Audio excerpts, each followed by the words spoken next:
50 টাকার বিনিময়ে বঙ্গবন্ধু টানেল ভ্রমণ। আমরা এখনই বঙ্গবন্ধু টানেলের ভিতরে প্রবেশ করতেছি। এই যে এটাই বঙ্গবন্ধু টানেল। আমরা কিন্তু এখনই বঙ্গবন্ধু টানেলের ভিতরে প্রবেশ করলাম। আমরা এখন উপর স্থল থেকে 300 ফিট গভীরে নামতেছি।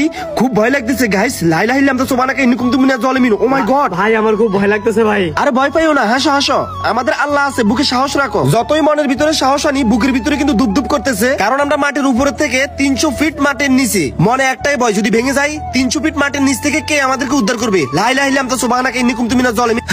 এখন একটু সাহস আসতেছে, কি জন্য আমার পাশ দিয়ে একটা প্রাইভেট কার যাচ্ছে। বন্ধুরা তোমরা যাও, আমরা পিছন থেকে আসতেছি। হাজারো ভয়ের ভিতরে তারপরে আনন্দ লাগতেছে। কি জন্য? বঙ্গবন্ধু টানেলটা এতটা সৌন্দর্য। সাইডে কিন্তু লাইটের ব্যবস্থা আছে, আবার সিসি ক্যামেরার ব্যবস্থা আছে। উপরে কিন্তু জেট ফ্যানের ব্যবস্থা করছে, ওটা দিয়ে কিন্তু অক্সিজেন দেয়। এই যে দেখেন আমাদের মাথার উপরে একটা জেট ফ্যান, এরপরে সামনে দেখেন যে আরেকটা জেট ফ্যান। এগুলো দিয়ে মূলত আমাদেরকে অক্সিজেন দেওয়া হয়। এগুলো দিলে ভিতরে আর গরম হয় না, অক্সিজেন আসে।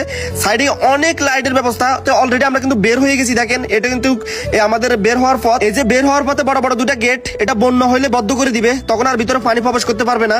অলরেডি দেখেন আমরা বের হয়ে গেছি। এটা কিন্তু বের হওয়ার পথ। সামনে কিন্তু পতেঙ্গা সি বিচ।